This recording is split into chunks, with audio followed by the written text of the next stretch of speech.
They never knew he used black magic to draw people into his church.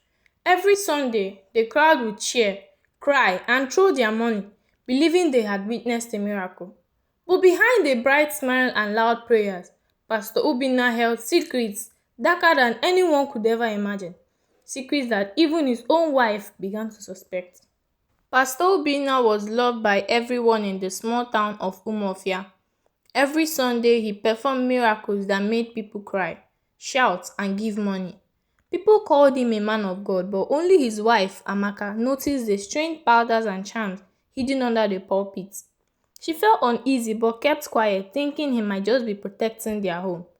The church grew every week. Eze, one of the most loyal members, gave generously and spread the pastor's fame. Meanwhile, Adaeze watched silently, noticing how the miracles always seemed to benefit Pastor Obinna personally. Something about the way he smiled after each act did not sit right with her. Amaka had always trusted her husband, but whispers in the market and her own instincts made her restless. She started secretly following him after church services.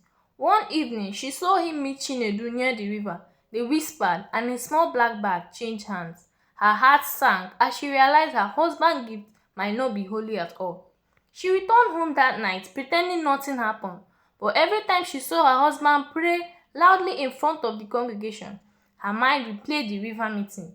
The woman who had always believed in miracles was now facing the terrifying possibility that her husband's power came from something dark. Adaeze decided to investigate.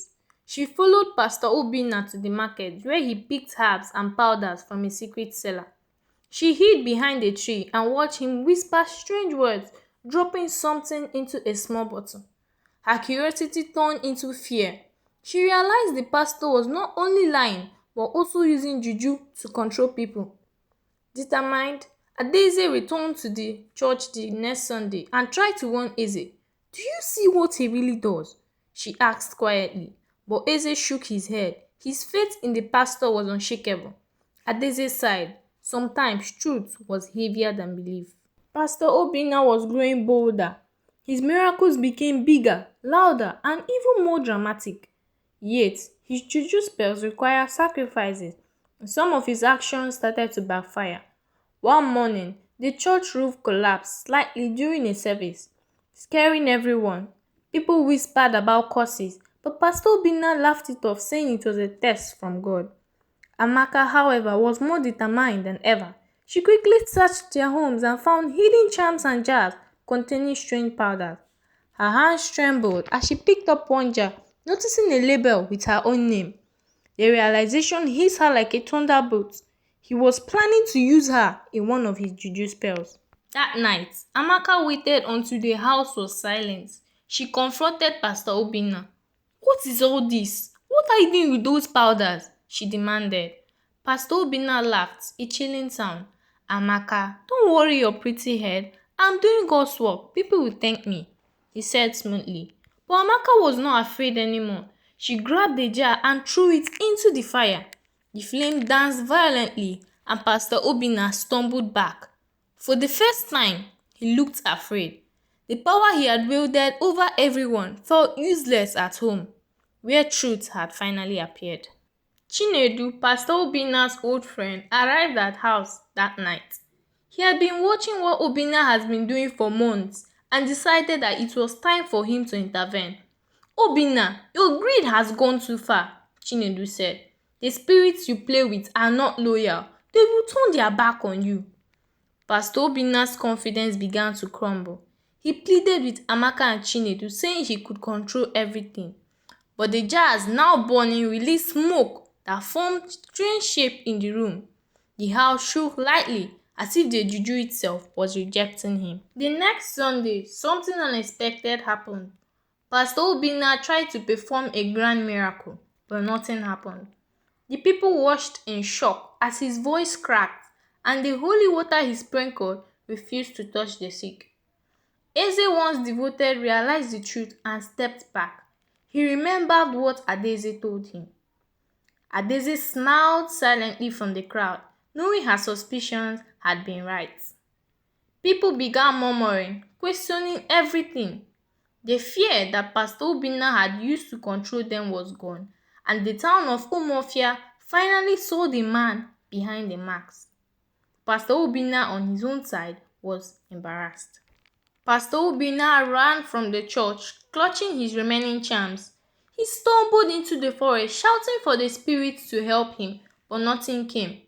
The juju that had made him powerful now turned into a trap, pulling him into fear and confusion.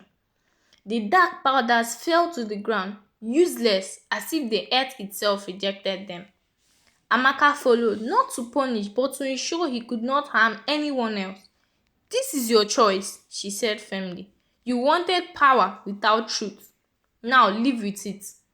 Pastor Obinna's scream echoed through the forest, a chilling warning to anyone who might think of cheating destiny with evil. Life slowly returned to normal in Umuofia. The church reopened, but without Pastor Obinna.